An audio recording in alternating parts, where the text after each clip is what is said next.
So choices B and C come from the mistake of not multiplying by 2.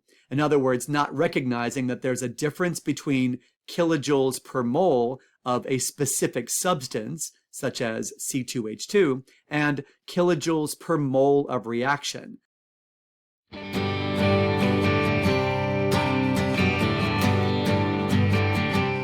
Welcome to AP Chemistry Review and Practice. My name is Michael Farabaugh, and I'll be your guide on the side as you strive toward that 5 on the AP Chemistry exam. Each episode will include answers and explanations to practice problems, along with advice to help you avoid common mistakes. So, are you ready to review and practice for the AP Chemistry exam? I hope so, because this lesson starts right now.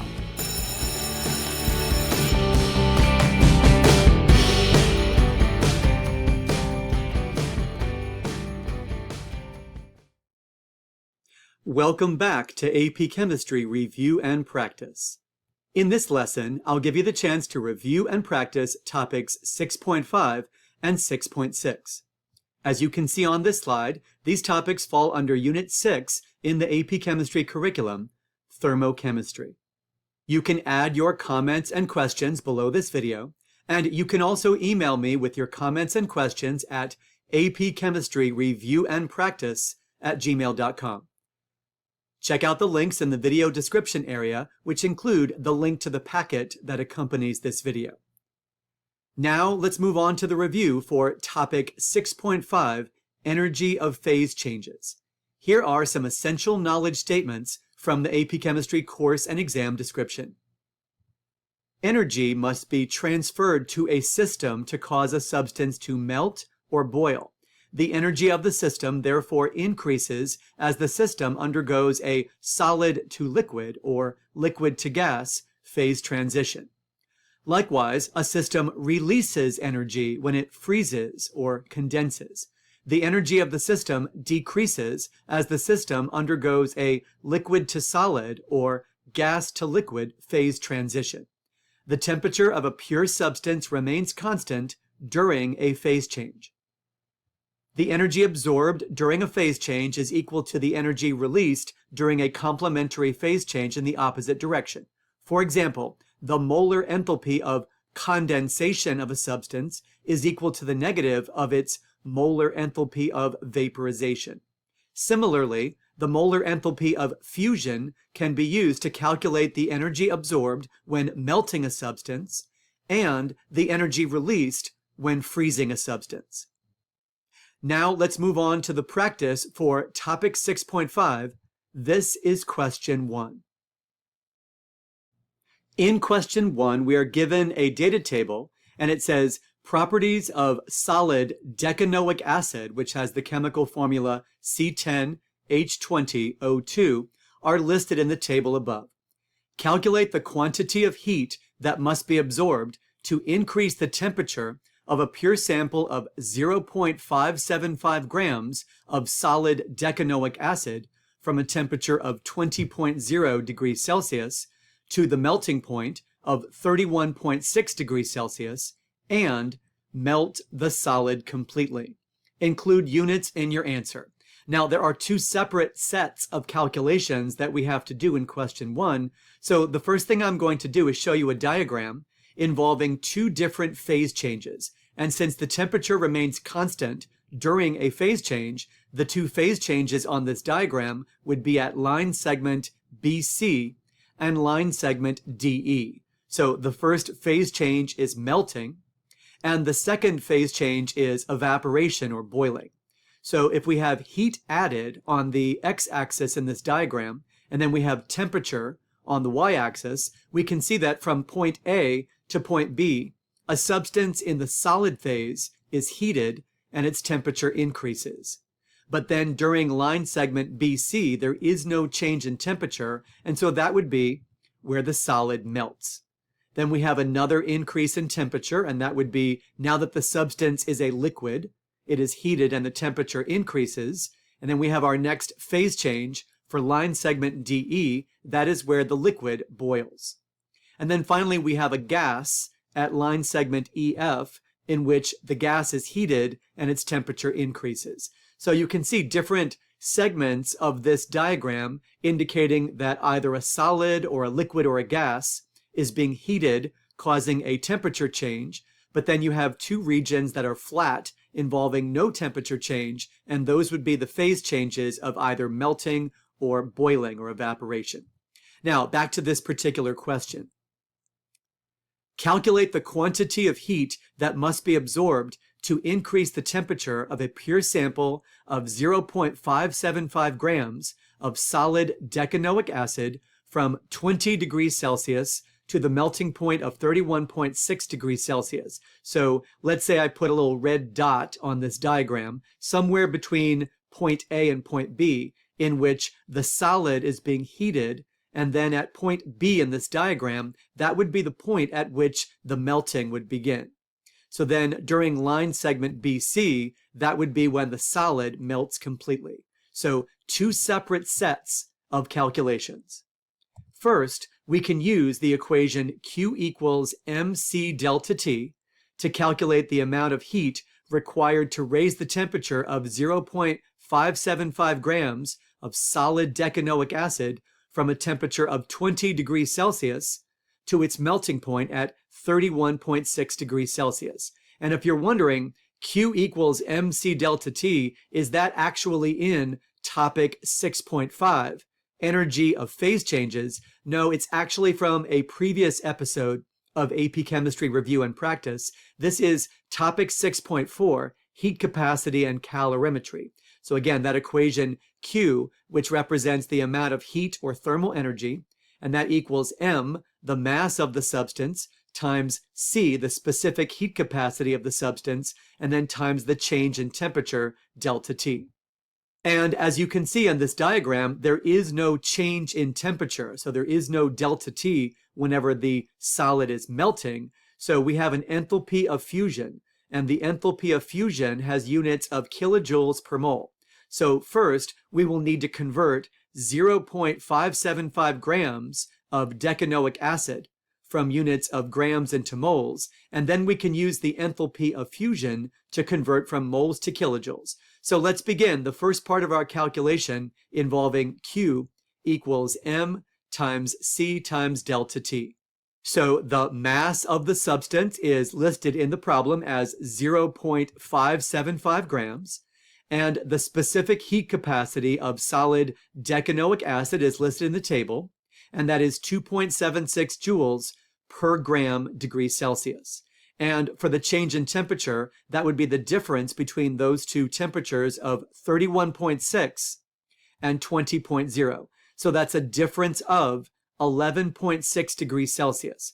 So when I pick up my calculator and I multiply 0.575 grams times 2.76 joules per gram degree Celsius times 11.6 degrees Celsius, my answer is 18.4092, and since each of these values, the mass, the specific heat capacity, and the change in temperature, have three significant figures, I will round off this value to 18.4, and my units are joules because the units of grams and degrees Celsius cancel out in that calculation. Now, there is another step in this calculation, which is the process of melting the solid completely. So now we have to take 0.575 grams of decanoic acid and convert that from grams into moles. So when you look on the periodic table, you can see that carbon has a mass of 12.01, and we have 10 carbons in that formula. Hydrogen has a mass of 1.008 on the periodic table, and we have 20 hydrogens in that formula. And then the atomic mass of oxygen is 16.00, and we have 2 oxygens in that formula. So if you look on the bottom left portion of this slide, you can see that I've done that calculation for the molar mass of decanoic acid, and that is 172.268 grams per mole.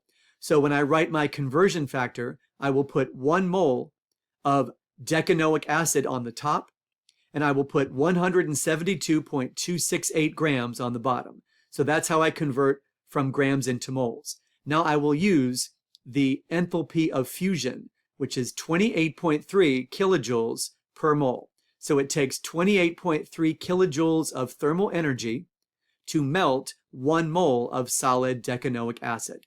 Now, considering that the first part of my calculation was 18.4 joules, and right now I have kilojoules in my calculation for the melting of the solid, I'm going to add another step to this calculation. I'm going to go from kilojoules to joules by multiplying by 1,000, because there are 1,000 joules in 1 kilojoule.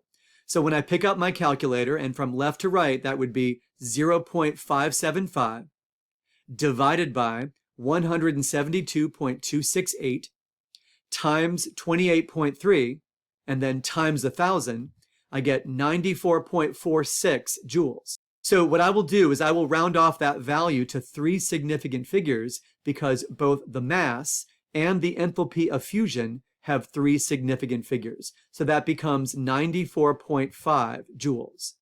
Now I have to add these two quantities together. So 18.4 joules plus 94.5 joules is 112.9 joules. And if you want to round that off to 3 significant figures, that would be 113 joules. Or if you'd like to express this value in kilojoules, then you can take 113 and divide by 1,000. And that would be 0.113 kilojoules. So either 113 joules or 0.113 kilojoules, that represents the quantity of heat that must be absorbed to increase the temperature of a pure sample of 0.575 grams of solid decanoic acid from 20 degrees Celsius to the melting point of 31.6 degrees Celsius and melt the solid completely. All right, well, hopefully those answers and calculations and explanations made sense. Now let's move on to question 2, which is a similar type of calculation. In question 2, we are given a data table with the properties of a liquid that is known as 1,4-dioxane, and it has the chemical formula C4H8O2.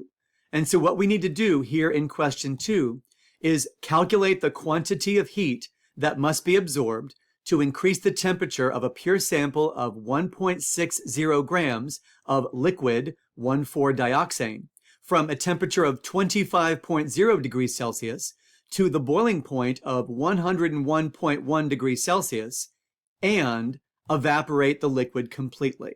So that means that first I will put a red dot on this diagram to show you that we start off with a temperature of 25 degrees Celsius, and to go from that point up to point D in the diagram, that would be increasing the temperature of the liquid from 25 degrees Celsius to 101.1 degrees Celsius, and then to evaporate the liquid completely, that would correspond to line segment DE on this diagram. So just like we saw in question 1, 2 separate sets of calculations. One of them will involve the equation Q equals m times C times delta T to calculate the amount of heat required to raise the temperature of 1.60 grams of this liquid from 25 degrees Celsius to 101.1 degrees Celsius. But then we will use the enthalpy of vaporization for the part that involves evaporating the liquid completely. And just like we saw in question 1,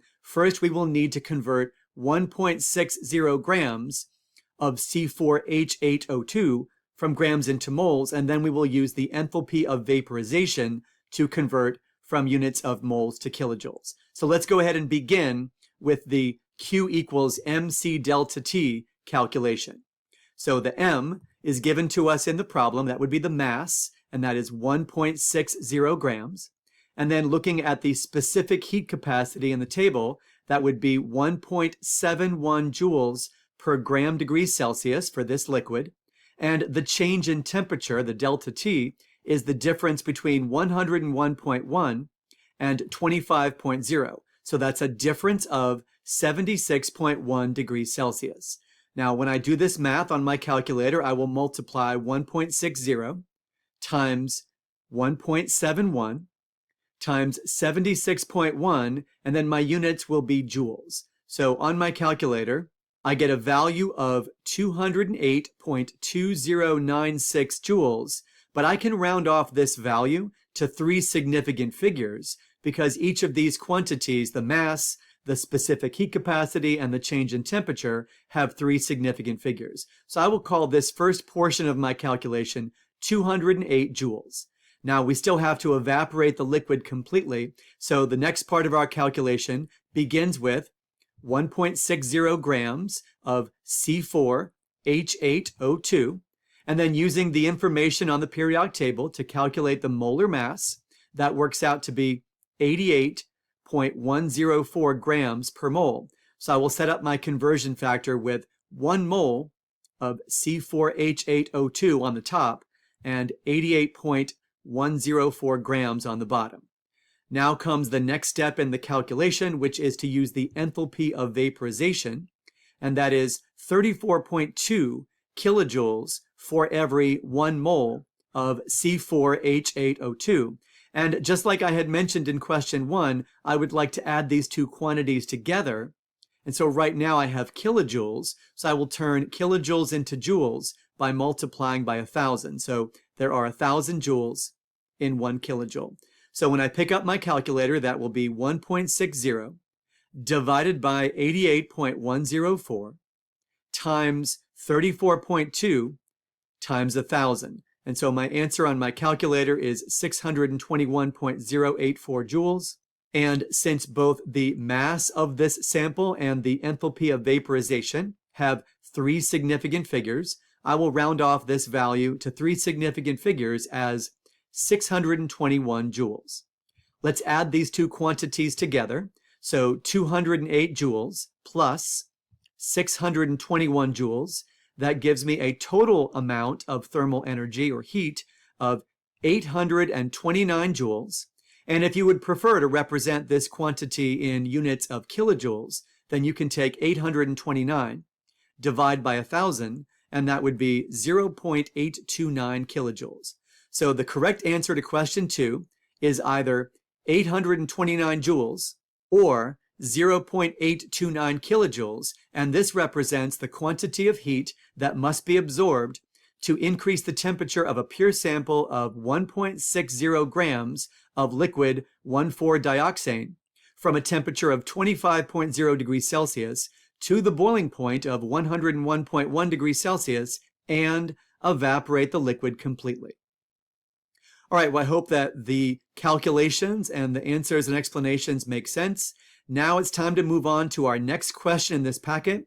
This is question 3, which also involves a phase change. In question 3, it says, select data for water is shown in the table below. A sample of ice at a temperature of 0.0 degrees Celsius is added to a beaker that contains 175.0 grams of water at a temperature of 42.0 degrees Celsius. The mixture is stirred gently until the temperature of the water is 0.0 degrees Celsius. All of the remaining ice is quickly removed. So here is a little diagram that shows you what's happening in this experiment. First, we begin with a beaker, and in that beaker is 175.0 grams of water at a temperature of 42.0 degrees Celsius. Then, to this beaker, a sample of ice at a temperature of 0.0 degrees Celsius is added. So in goes the ice. The mixture is stirred gently until the temperature is 0.0 degrees Celsius. So some, but not all, of that ice melts, and then all of the remaining ice is quickly removed. So now the final temperature is 0.0 degrees Celsius. Here comes the calculation that we have to do in part A of question 3.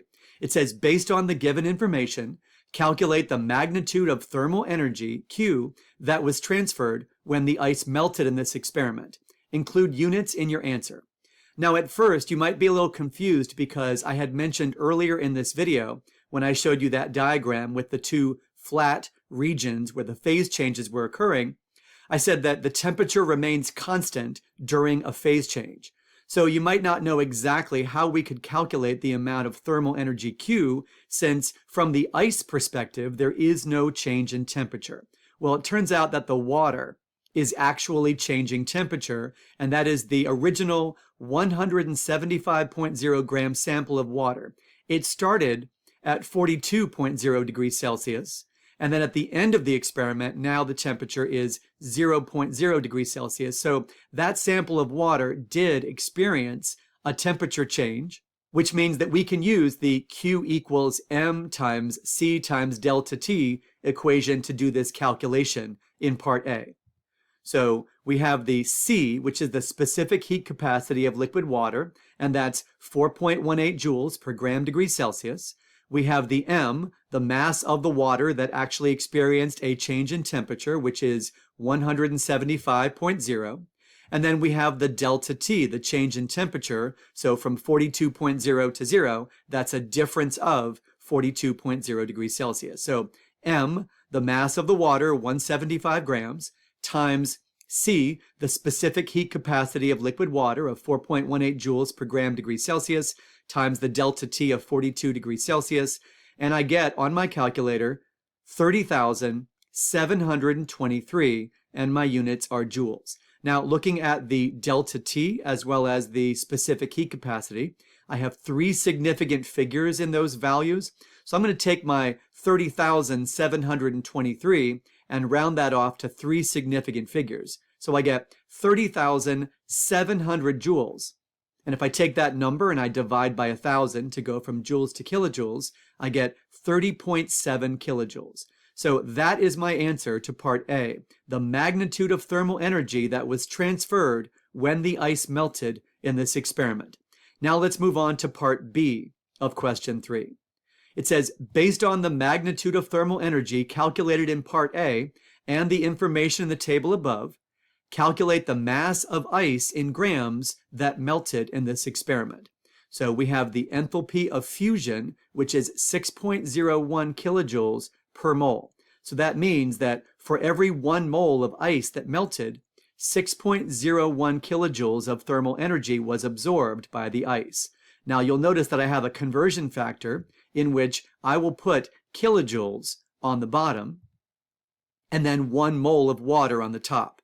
If I just picked up my calculator right now and did 30.7 divided by 6.01, that would not be the mass of ice in grams, that would be the number of moles of ice that melted. So I'm going to use the information on the periodic table, which is the molar mass of water, and that would give me 18.016 grams of water per mole based on the information on the periodic table.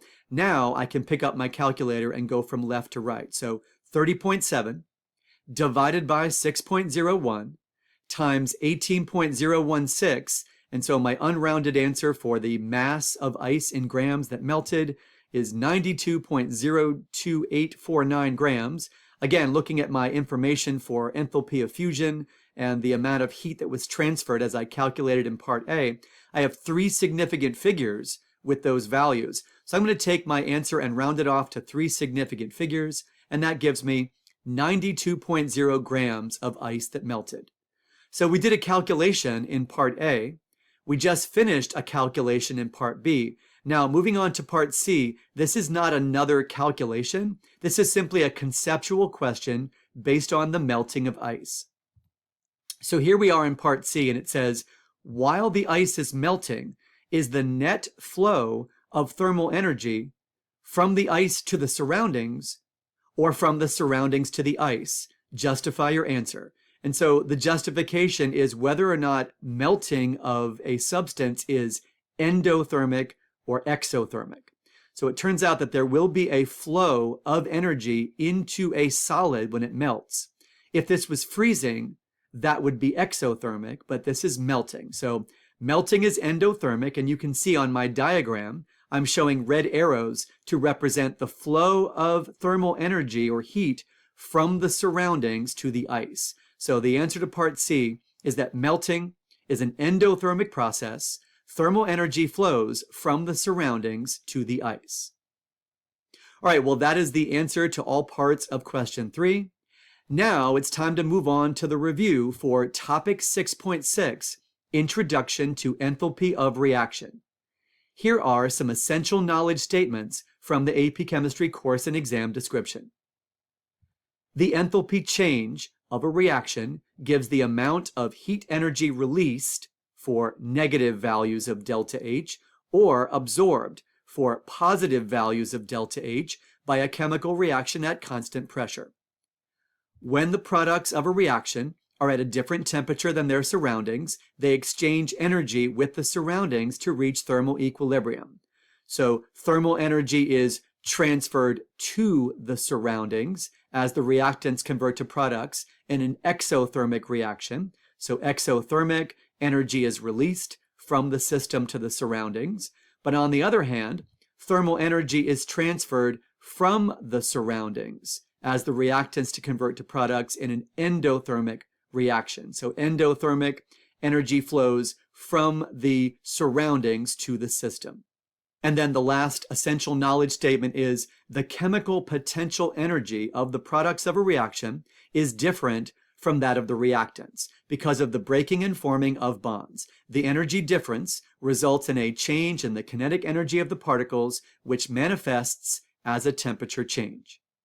Now let's move on to the practice for topic 6.6. This is question 4, which is a multiple choice question.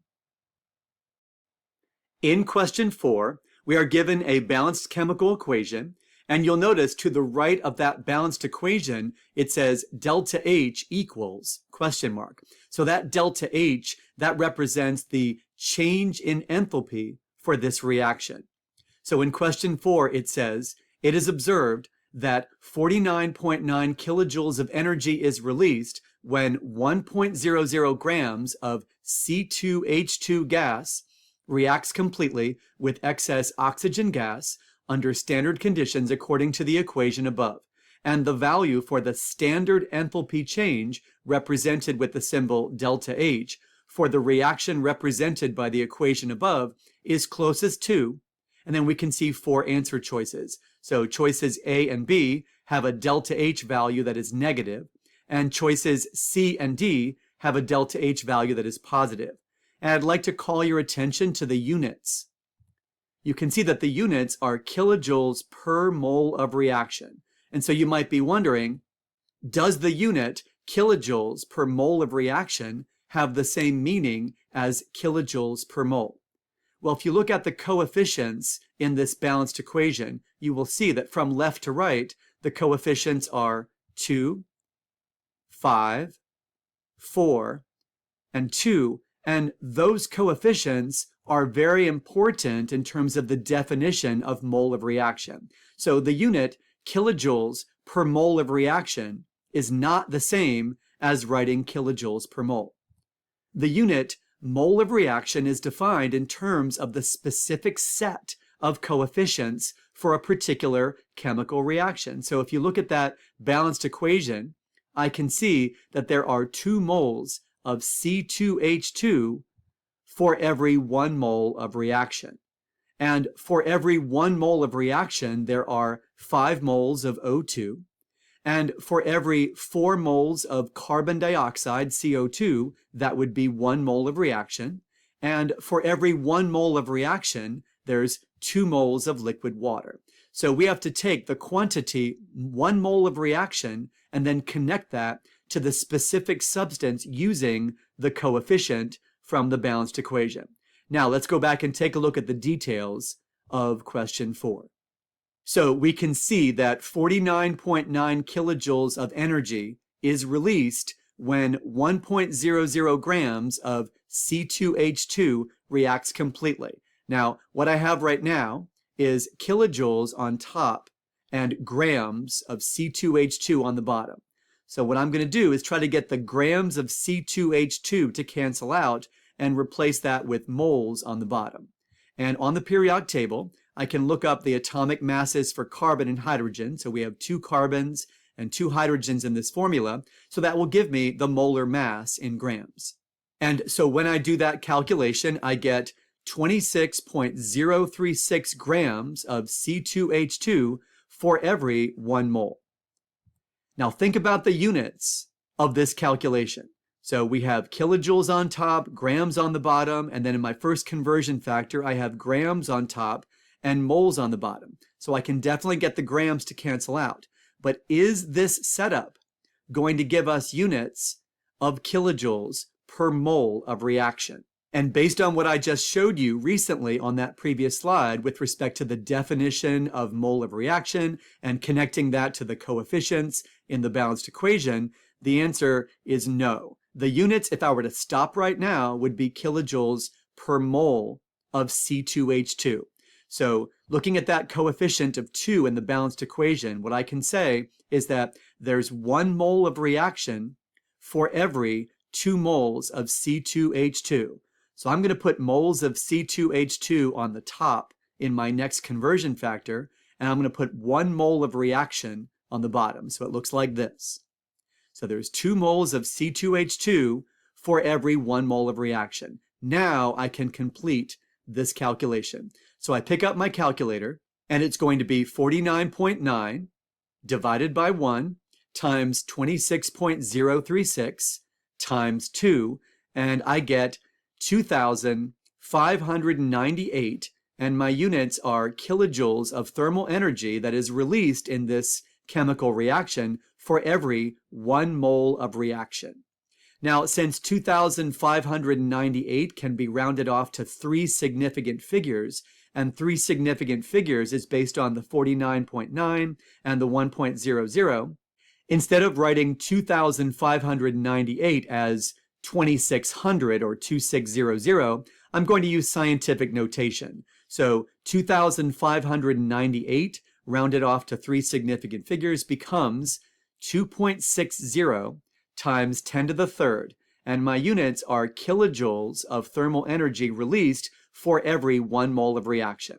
Now, if you look at the 4 answer choices, you will notice that choices B and C have 1.30 times 10 to the third. So choices B and C come from the mistake of not multiplying by 2. In other words, not recognizing that there's a difference between kilojoules per mole of a specific substance, such as C2H2, and kilojoules per mole of reaction. And that's why we had to multiply by 2 in that last conversion factor. So at least at this point, we have narrowed down the correct answer choices to either choice A or choice D.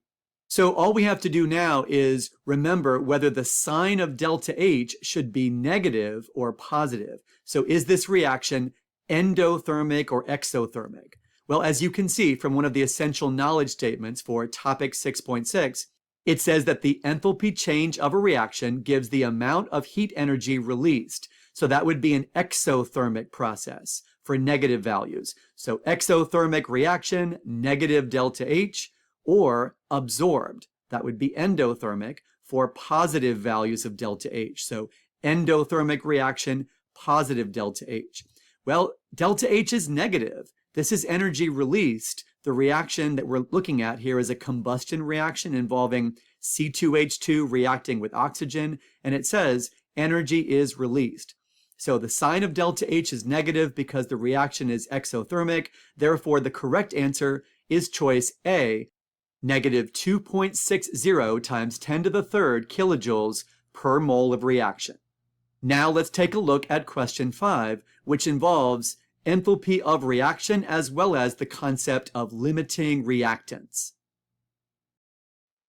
In question 5, we are given a balanced chemical equation for the reaction between solid phosphorus, P4, and gaseous chlorine, Cl2. We're also given that the delta H, or the change in enthalpy for this reaction, has a value of negative 1,280, and the units are kilojoules per mole of reaction. So it says in question 5 that a mixture of 0.500 mole of solid phosphorus and 2.40 moles of gaseous chlorine are added to a previously evacuated reaction vessel, and a chemical reaction occurs according to the equation shown above.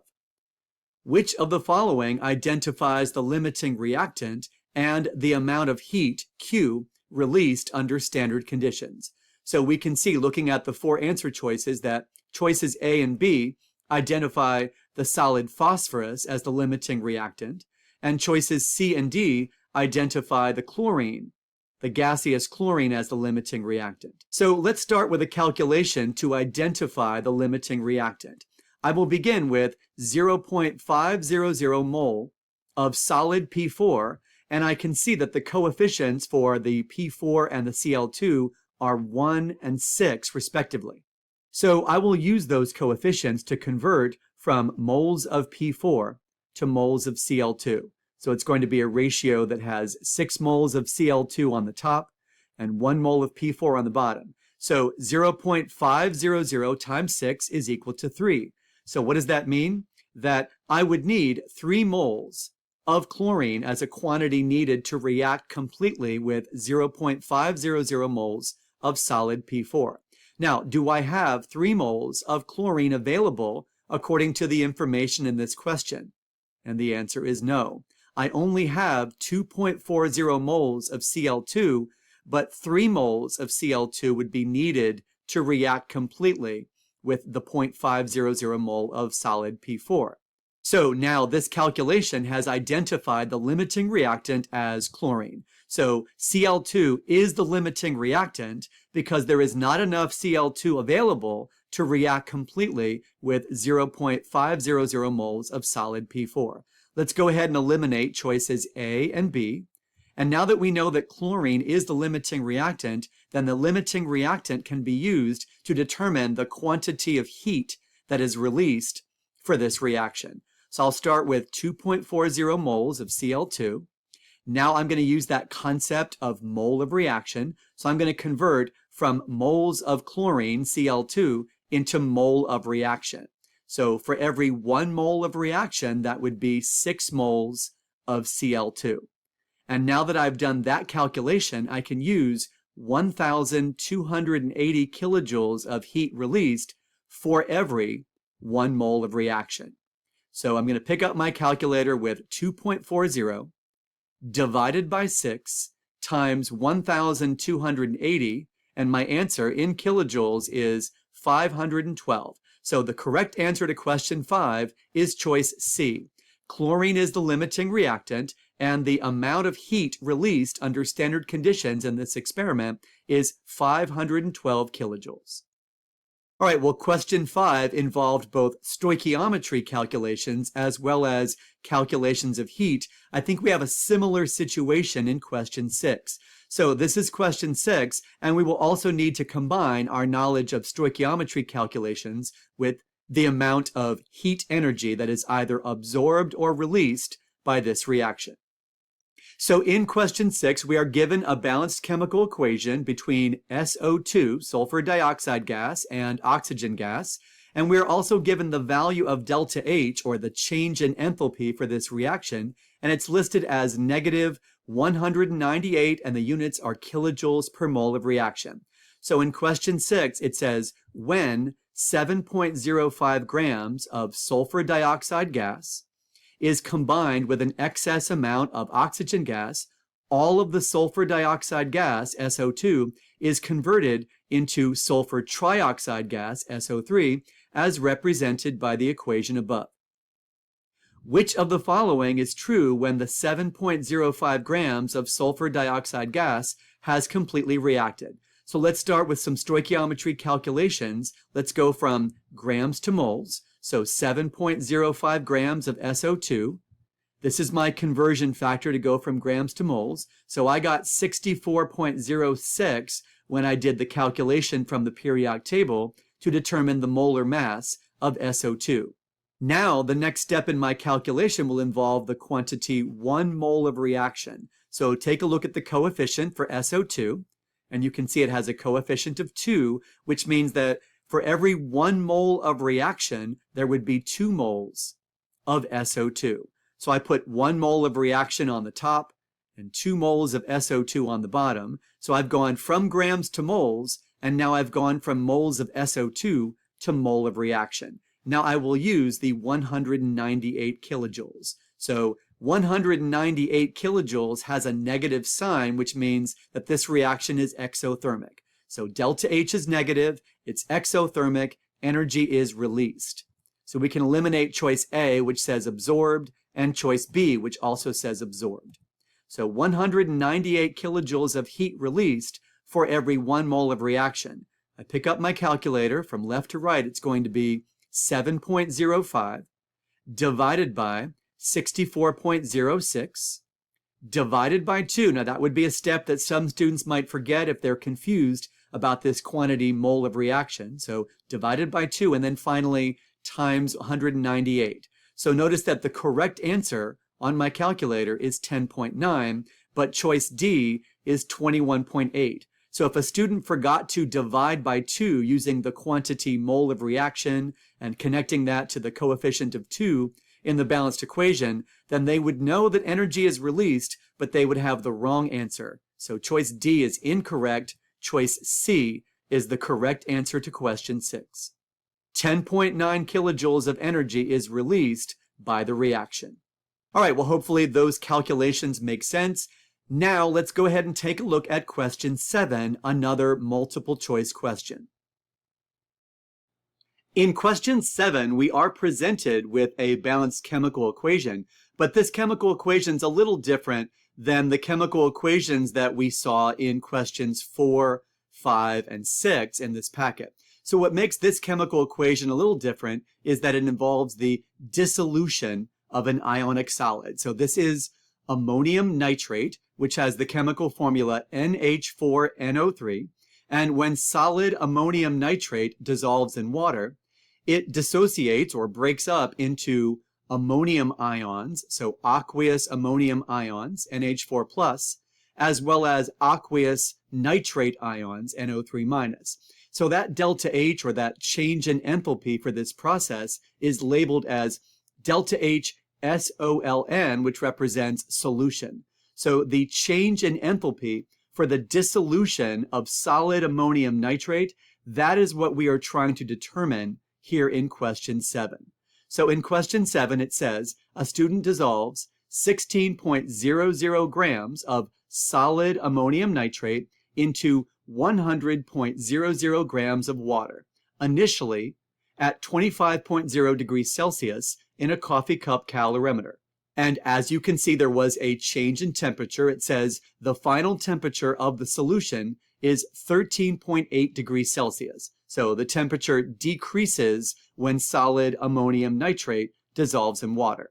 Assume that the total mass of the mixture is 116.00 grams and that the specific heat capacity of the mixture is 3.95 joules per gram degree Celsius.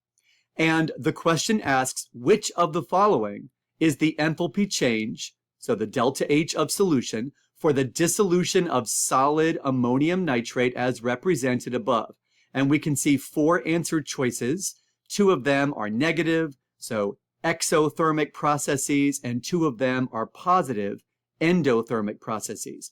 Now, what I'm going to show you before I take a look at the calculations for question 7 is something I had presented in my previous episode of AP Chemistry Review and Practice. This was when I was discussing topic 6.4, heat capacity and calorimetry. So what you can see highlighted on this slide are some comments I had made in that previous episode of AP Chemistry Review and Practice. If you see a laboratory experiment involving the enthalpy of solution, consider the following guidelines. The mass, M, in the Q equals mc delta T equation should be the mass of the entire solution, so the combined mass of both the solute and the solvent.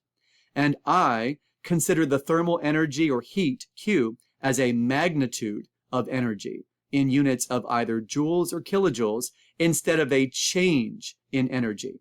So therefore, I ignore the sign of Q in my calorimetry calculations. I normally express the numerical value of Q as a positive number, that is the absolute value. Now, when it comes to the change, that would be the change in enthalpy for the solution, the delta H. So, if the temperature of the solution decreases during the dissolution of the solid, which is what happened in this experiment described in question 7, then the process is endothermic. And if, on the other hand, the temperature of the solution increases during the dissolution of a solid, that would be exothermic. But here, this is an endothermic process because the temperature of the solution decreases from 25.0 degrees Celsius to 13.8 degrees Celsius.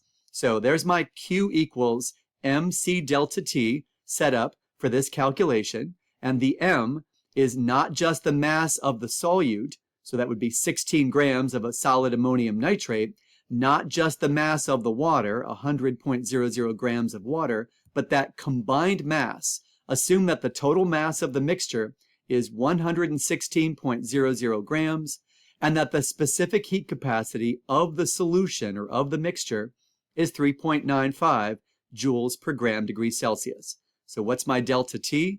That would be the difference between 25 degrees Celsius and 13.8. So that difference works out to be 11.2. Now I have 116.00 grams times 3.95 joules per gram degree Celsius times 11.2 degrees Celsius, and my unrounded answer is 5,131.84 joules. I look at the delta T as well as the specific heat capacity. They have only 3 significant figures, so to round off this value to 3 significant figures, that would be 5,130 joules, or if I divide by 1,000, that would be 5.13 kilojoules. Now you'll notice that choices B and C have 5.13, but look closely at the units. So think about the units of this calculation that we've done so far. So do we have units of kilojoules per mole of reaction? And the answer is no. This is just kilojoules right now. We have not involved the concept of mole of reaction. So let's go ahead and eliminate choices B and C, because that's not kilojoules per mole of reaction. That's just kilojoules. And you might say, well, how do we know about moles? Well, we did not dissolve exactly 1 mole of ammonium nitrate in water in this experiment.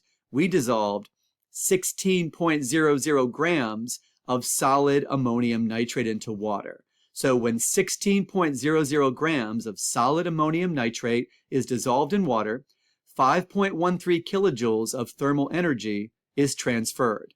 So I'm going to convert from grams to moles by using the information on the periodic table.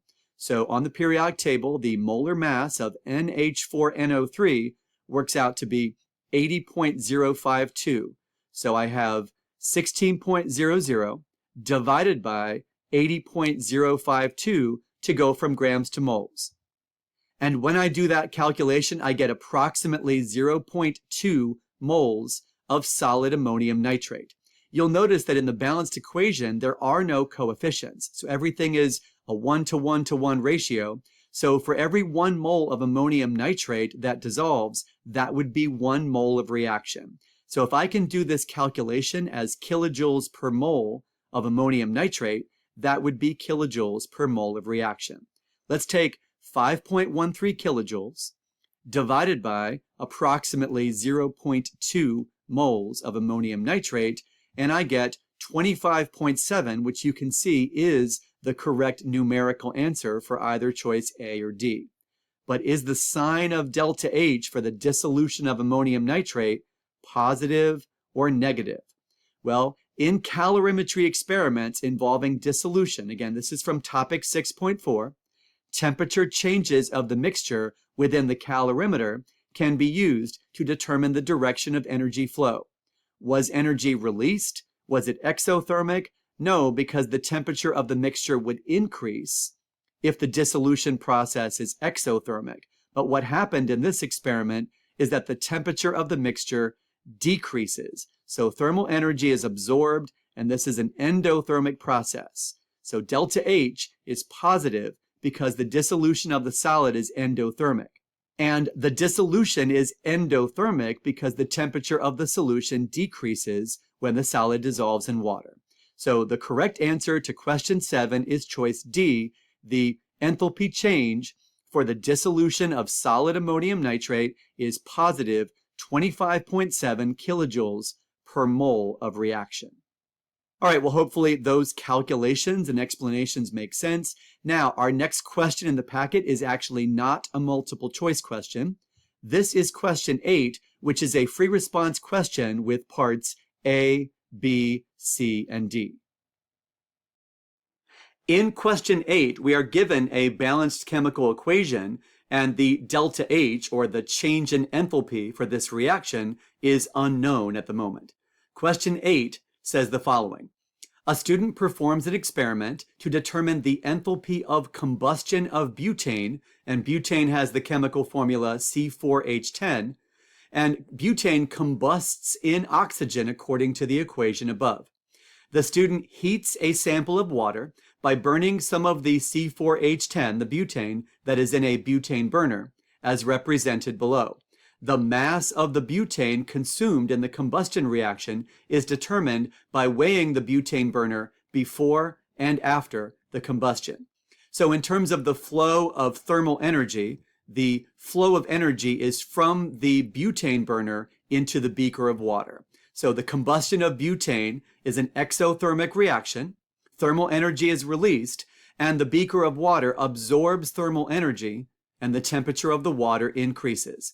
Let's go ahead and take a look at part A of question 8. So we have a data table from the experiment, and we have mass of butane burner both before and after combustion. We have the mass of the water that was heated. We have the initial and final temperature of the water and the specific heat capacity of the water. So part A says calculate the magnitude of heat energy in kilojoules absorbed by the water. Assume that all of the heat energy released from the combustion of butane is transferred to the water. Let's go ahead and use Q equals mc delta T, where the m is the mass of the water, and that would be 975.05 grams. The specific heat capacity of the water is 4.18 joules per gram degree Celsius, and the change in temperature for the water is the difference between 77.9 and 22.0. So that's a difference of 55.9 degrees Celsius for our delta T. So when I pick up my calculator and start with 975.05 times 4.18 and times 55.9, I will get units of joules in this calculation because the grams and the degrees Celsius cancel out. So my unrounded answer is 227,832 joules. That would be in kilojoules by dividing by 1,000, 227.832. But considering that my delta T, as well as my specific heat capacity, have only 3 significant figures, I'm going to round off 227.832 kilojoules to simply 228 kilojoules. So my answer to part A, the magnitude of heat energy in kilojoules absorbed by the water in this experiment is 228 kilojoules. Now let's go ahead and take a look at part B of this question. So in part B it says, calculate the number of moles of butane that was consumed in this experiment. Report your answer to the appropriate number of significant figures. Now we have the mass of the butane burner before and after combustion. So the mass of the butane consumed in the combustion reaction is determined by weighing the butane burner before and after combustion. So that is a difference of 235.74 minus 230.67. That's a difference of 5.07 grams of butane that was consumed in this experiment. By the way, that would be 3 significant figures. Let's convert from grams to moles using the information on the periodic table. So if you look up the mass of carbon and hydrogen and you multiply the mass of carbon by 4 and you multiply the mass of hydrogen by 10, we get a molar mass for C4H10 of 58.12. So 5.07 grams of butane divided by 58.12, that will give me the number of moles of butane. Now, 0.08723 is my unrounded answer that I got on my calculator, but if I round this off to 3 significant figures, because the mass has 3 significant figures, so 5.07 has 3 significant figures, I get 0.0872 moles for my answer for the moles of butane for part B of this experiment. Now let's go ahead and take a look at part C of this question. So part C says the following: based on your answers to parts A and B, calculate the molar enthalpy of reaction, so the delta H for the reaction, for the combustion of butane in units of kilojoules per mole of reaction. Include the sign in your answer. So in part A, we had 228 kilojoules of thermal energy released from the combustion of butane. In part B, we have 0.0872 moles of butane consumed in this experiment. Now, is it endothermic or exothermic? Well, the delta H should be negative. The sign of delta H for the combustion of butane is negative because the reaction is exothermic and releases thermal energy to the surroundings. And as you can see in this balanced equation, there is a coefficient of 1 for the butane, the C4H10. So 1 mole of butane would be equal to 1 mole of reaction. So if I take the 228 kilojoules, and again, there's my negative sign for the delta H, and I divide by 0.0872 moles of butane, so 1 mole of butane for every 1 mole of reaction, I get negative 228 divided by 0.0872. Now, this is my unrounded answer. I get negative 2,614.7, and my units are kilojoules per mole of reaction. Let me go with 3 significant figures for part C. So that would be negative 2,610 kilojoules per mole of reaction. Negative 2,610 kilojoules per mole of reaction. Now, in part D, we don't have to do any more calculations, but it's more of a conceptual question based on the loss of thermal energy. So here is part D. The student claims that if heat from the combustion of butane is lost to the surrounding air during the experiment, then the experimental value for the molar enthalpy of reaction that we just calculated in part C will be smaller in magnitude than the actual value. Do you agree or disagree with the student's claim? Justify your answer. So remember that the thermal energy that was released from the combustion of butane will go into the beaker of water. But is it possible that some of the heat was lost to the surrounding air? And how will that affect the temperature of the beaker of water? Well, hopefully you can see that the loss of heat would cause a smaller change in temperature. So I would say yes, I agree with the student's claim, because if heat from the combustion of butane is lost to the surrounding air during the experiment, then the beaker of water would absorb less heat. And this would result in a final temperature for the water that is too low. So the calculated values of delta T, the thermal energy Q, and the magnitude of the delta H, or the change in enthalpy for the reaction, all of them would have a smaller magnitude than the actual values. So yes, I agree with the student's claim. Smaller final temperature would result in a smaller delta T, a smaller Q, and a smaller magnitude for delta H. All right, well, hopefully that makes sense. Part D was the last part of question 8.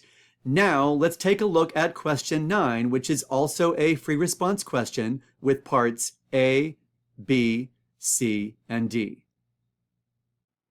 In question 9, we are given a balanced chemical equation for a reaction that occurs between solid magnesium oxide, which has the chemical formula MgO, and aqueous hydrochloric acid. Hydrochloric acid has the chemical formula HCl. And the change in enthalpy for this reaction, the delta H for this reaction, is unknown at the moment. So question 9 says, a student was assigned the task of determining the enthalpy change for the reaction between solid magnesium oxide and aqueous hydrochloric acid as represented by the equation above. The student sets up 2 trials of the experiment by combining solid magnesium oxide and aqueous hydrochloric acid in a coffee cup calorimeter. The student records the initial temperature of the solution before the solid magnesium oxide is added, and the maximum temperature of the solution. Data from the experiment is shown in the following table. So part A of question 9 asks, based on the student's data, identify the limiting reactant in trial 2. Justify your answer. So the first thing that I'm going to do, looking at the data for trial 2 of this experiment, is I'm going to begin with the mass of the reactant magnesium oxide. So that's 1.00 grams of MgO. And so a good first step with respect to stoichiometry calculations would be to go from grams to mole. So if you're given grams, I'll look on the periodic table and I can determine that the mass of MgO from the periodic table, so therefore the molar mass, is 40.30. So for every 1 mole of magnesium oxide, that's 40.30 grams. Now I will look at the coefficients in the balanced chemical equation. And I can see in this equation that for every 1 mole of magnesium oxide that reacts, 2 moles of HCl, or hydrochloric acid, reacts with it. So now at this point, if I do 1 divided by 40.30 times 2, this will give me the number of moles of HCl required to react completely with 1.00 grams of magnesium oxide. So that number doesn't really tell me which substance is the limiting reactant, but now since we already have the volume of 1.0 molar HCl, I will double check and see if the amount of hydrochloric acid that was used in this experiment was less than or greater than 0.0496 moles of HCl. So this time I will start with the amount of HCl, but as you can see, this is not mass, this is volume. So 100.0 milliliters of a 1.0 molar hydrochloric acid solution. So first I will convert from milliliters to liters by dividing by 1,000. So there's 1,000 milliliters in 1 liter. And then 1.0 capital M, that means 1.0 moles of HCl per liter. And so with this calculation, this will tell me, do I have enough HCl to react with all of the magnesium oxide in trial 2 of this experiment? So 100 divided by 1,000 times 1 over 1, I have 0.10 mole of HCl available in trial 2. And as you can see, looking at these two numbers, 0.10 mole of HCl is greater than the amount of moles of HCl needed to react completely with 1.00 grams of solid magnesium oxide. So that makes HCl the excess reagent or the excess reactant. So what I can see based on my stoichiometry calculations is that HCl is the excess reactant because the amount of HCl available in trial 2 is greater than the amount needed to react completely with 1.00 grams of solid magnesium oxide. Now, the other way that I could do this calculation is I could start with the HCl and then work to figure out how much magnesium oxide is needed. So here's another way of doing this calculation. Take a look. So as you can see, I started with 100.0 milliliters of the solution of hydrochloric acid. So I went from milliliters to liters. And then I now have, at this point, 1 mole of HCl for every 1 liter. My next step will be to use the coefficients from the balanced equation. So there are 2 moles of HCl for every 1 mole of MgO in my balanced equation. And I put the HCl on the bottom and the MgO on the top. Remember that the molar mass of magnesium oxide, MgO, is 40.30 grams of magnesium oxide for every 1 mole of magnesium oxide. Now, take a look at what we're about to get in this calculation. Do I have enough magnesium oxide to react with all of the HCl? So when I pick up my calculator, 100 divided by 1,000 times 1 over 1, divided by 2, and then times 40.30, I get approximately 2.0. So that means 2 grams of magnesium oxide are needed to react completely with all of the HCl in trial 2. Well, do I have 2 grams of magnesium oxide available? And the answer is no, I only have 1 gram. So another way of determining the limiting reactant, I have already shown you on the previous slide with my calculations that HCl is the excess reactant. So what I'm showing you here is another way to achieve a conclusion that MgO, or magnesium oxide, is the limiting reactant. So why is MgO the limiting reactant? Because the amount of MgO available in trial 2, which is only 1.00 grams, is less than the amount of MgO needed to react completely with all of the HCl. So I need 2 grams of magnesium oxide to react completely with the HCl, but since I only have 1 gram of MgO available, that makes magnesium oxide the limiting reactant. Now, there's one more way to determine the identity of the limiting reactant, and this is something that I had mentioned in an earlier episode of AP Chemistry Review and Practice, back when I was talking about stoichiometry, which is topic 4.5. So stoichiometry, topic 4.5, you can check out that information from an earlier episode of AP Chemistry Review and Practice. But in that episode, I had used this example question from the 2024 AP Chemistry Free Response questions. So what you're looking at is an example of how to determine the identity of the limiting reactant using comparison of trial 1 or trial 2 or different trials. And so let's go ahead and take a look at how we can determine the identity of the limiting reactant from question 2, part C, from the 2024 AP Chemistry Free Response question. So part C of this question asked, based on the student's data, identify the limiting reactant and justify your answer. And what happened in this experiment is that they kept one of the reactants constant, so they did not change the mass of one of the reactants, but then they increased the mass of the other reactant. And look what happened to the mass of CO2 produced. By the way, CO2 was a product of this reaction from this question. So if you increase the quantity of a certain reactant while keeping the amount of the other reactant constant, and then you see an increase in the amount of product produced, that can be a way of identifying the limiting reactant. So if you look at what I'm highlighting on this slide, again, this is from the 2024 AP Chemistry questions. This is question 2, part C. It says that the identity of the limiting reactant was this NaHCO3 because changing the mass of that substance alters the amount of the product, carbon dioxide, produced. I'm going to use that same strategy to go back to this question from this packet. So look at what happened going from trial 1 to trial 2. Magnesium oxide was increased. The amount of HCl, the other reactant, remains constant. And while we can't see product, we see temperature change. So a higher final temperature, this is what's going on. The final temperature in trial 2 is greater than that of trial 1.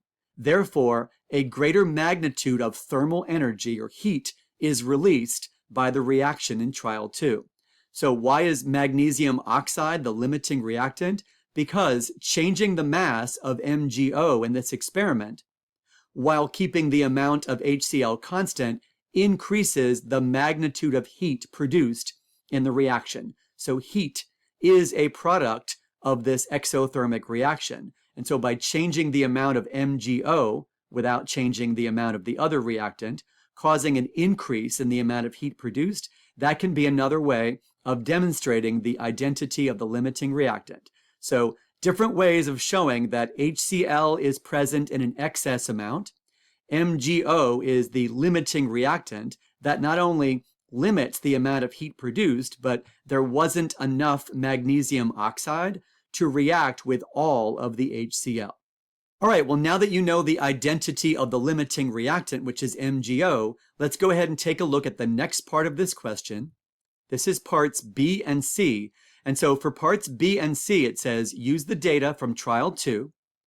Assume that the calorimeter has a negligible heat capacity and that the specific heat of the reaction mixture is 4.0 joules per gram degree Celsius. And then finally, assume that the density of the aqueous HCl solution is 1.0 grams per milliliter. All right, so part B of this question. Calculate the magnitude of thermal energy, Q, that is released in trial 2 when solid magnesium oxide was added to HCl. Include units with your answer. Now, as we have already seen in this episode of AP Chemistry Review and Practice, if you're determining the magnitude of thermal energy from a calorimeter experiment, mc delta T sounds like a good place to start. So Q equals mc delta T, where m is the total mass of the reaction mixture.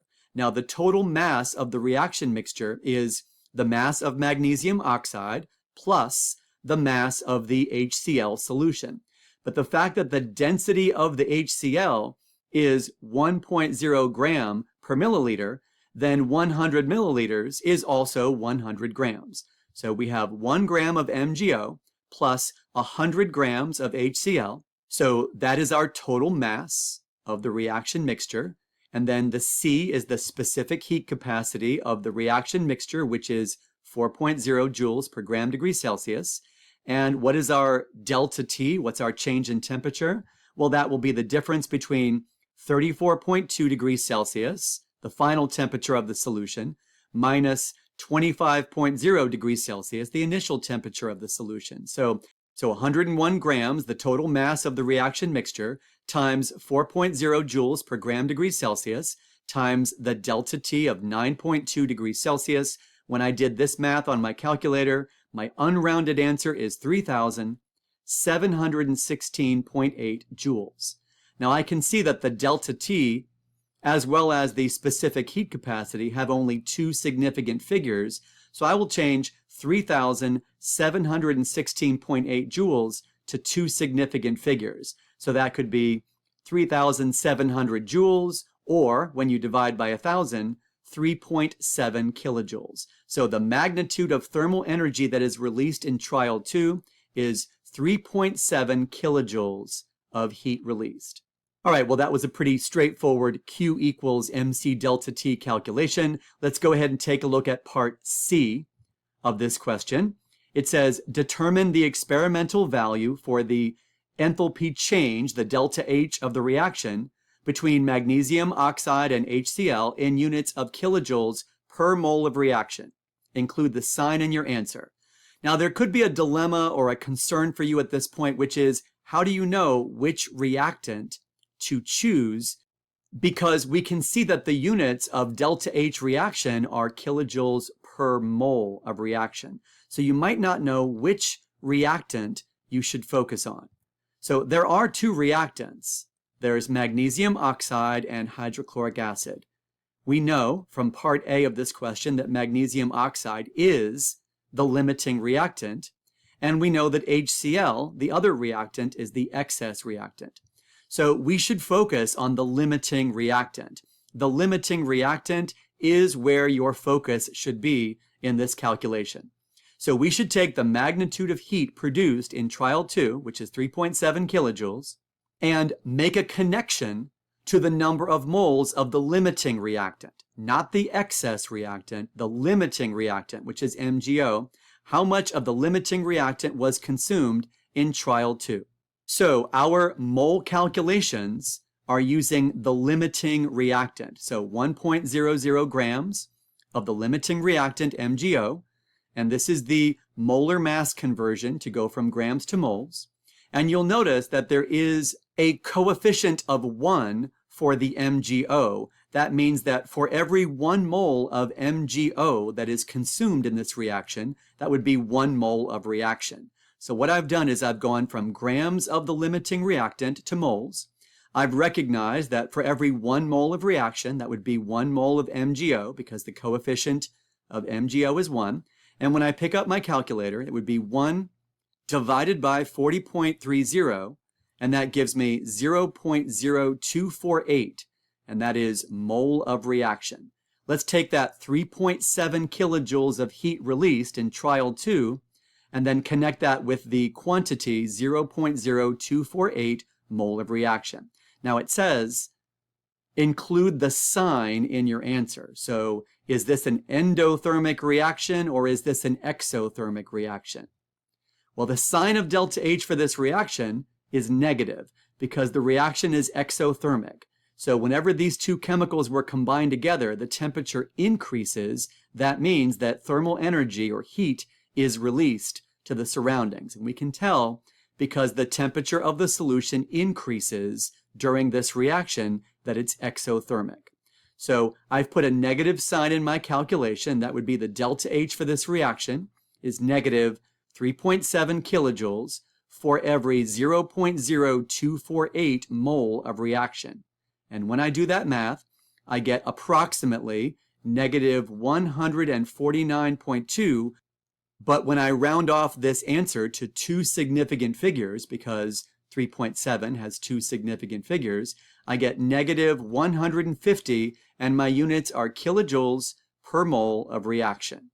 So what I have done is calculate the change in enthalpy for this reaction, and it was based on the limiting reactant, and I connected the amount of the limiting reactant that was consumed to the quantity mole of reaction.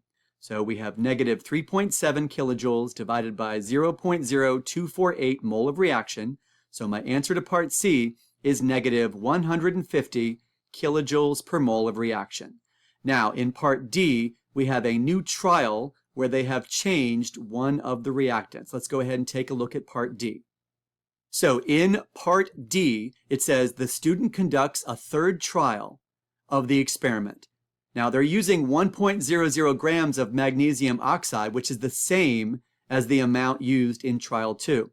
However, the concentration of aqueous hydrochloric acid added to the calorimeter in trial 3 is increased from 1 molar to 2 molar. Now the amounts of reactants used in trial 3 are listed in the following table. So we can see that we have the same mass of solid magnesium oxide, which is 1.00 grams. We have 100.0 milliliters of a 2 molar, so not 1 molar, but 2 molar HCl solution. And the initial temperature of the solution is 25 degrees Celsius. The final temperature of the solution is, we don't know, because that's part of what this question is asking. It says, like we saw earlier, assume that the calorimeter has negligible heat capacity, and that the specific heat of the reaction mixture is 4.0 joules per gram degree Celsius. Again, we can assume that the density of the HCl is still 1.0 gram per milliliter. So part D asks about the temperature. Would the value of delta T for trial 3 be less than, greater than, or equal to the value in trial 2? Justify your answer. Now, if we expect a larger amount of heat to be produced, then the value of delta T would be greater than. If for some reason we expect less heat produced in trial 3, then the value of delta T would be less than. But there's a third option. What if the amount of heat produced in trial 3 is actually the same as the amount of heat produced in trial 2? Well, if that were true, then the answer would be equal to. So there are two reactants, MgO, which was the limiting reactant in trial 2, and HCl, which was the excess reactant in trial 2. So MgO is the limiting reactant, HCl is the excess reactant. And what was the only thing that was changed in trial 3? In trial 3, the amount of the limiting reactant remains the same as in trial 2. Now, the experiment in trial 3 increases the number of moles of the excess reactant. Now, when you increase the amount of the excess reactant, we would not expect to see an increase in the amount of product formed in a reaction when the amount of the excess reactant is increased. So you can't increase the amount of product when you increase the excess reactant, so we would not expect an additional amount of heat to be produced. In fact, we would expect the same amount of heat to be produced in trial 3. So that is why the answer to this question is going to be not less than, not greater than, but equal to.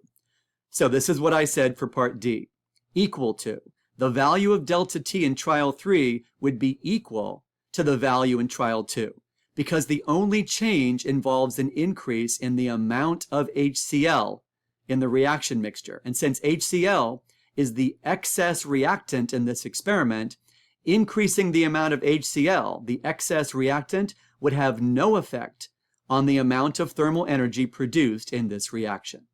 So again, that was the answer to part D, which is not only the last part of question 9, it's also the last question in this packet. So that means that now we have come to the part of the lesson where I give you advice to help you avoid common mistakes. So my first piece of advice for you is if you need more practice problems or more review, you can check out the information in my video for topics 6.1 to 6.5. and in my video for topics 6.6 to 6.9. My next piece of advice is what I normally say in this part of the lesson. Read the question carefully and make sure you are answering the question that is being asked. My next piece of advice is if you are given the specific heat of a substance, you can use Q equals M times C times delta T to calculate the magnitude of thermal energy that is absorbed or released in order to raise or decrease the temperature of a known mass of that substance in order to change the temperature by a known amount. So you have the mass, the specific heat, and the change in temperature. Now, the units for the heat or the enthalpy of fusion, which involves melting, or the heat or enthalpy of vaporization, which involves boiling, those units are normally given as kilojoules per mole. So if you are given the mass of a substance, and you are also given the heat of fusion or the heat of vaporization, then you can do the following. Use the molar mass to convert the mass in grams of the substance into moles, and then use the heat of fusion or vaporization to convert from moles of that substance into the magnitude of thermal energy associated with the phase change. Now, in my video content for topic 6.6, you can review the concept of mole of reaction. So 1 mole of reaction is directly proportional to the number of moles of each substance in a balanced chemical equation. So each coefficient refers to the number of moles of that particular substance that is involved in the chemical equation. And the limiting reactant controls the magnitude of thermal energy that is absorbed or released in a chemical reaction. Now, if you are given a balanced chemical equation for a chemical reaction, and you also know the value of delta H, then you can perform each of the following unit conversions. You can use the molar mass to convert the mass in grams of a particular substance into moles. You can use the coefficients to convert the moles of one substance into the moles of another substance. You can also use the coefficients to convert moles of one substance into 1 mole of reaction. And if you know the value of delta H, then you can use that value of delta H to convert 1 mole of reaction into the magnitude of thermal energy that is either absorbed, if it's endothermic, or released, if it's exothermic, in the chemical reaction. Now, if the temperature decreases during the dissolution of a solid or as a chemical reaction proceeds, then the process is classified as endothermic. The sign of delta H for the process is positive, and thermal energy is transferred from the surroundings to the system. On the other hand, if the temperature increases during the dissolution of a solid or as a chemical reaction proceeds, the process is classified as exothermic. The sign of delta H for the process is negative, and thermal energy is transferred from the system to the surroundings.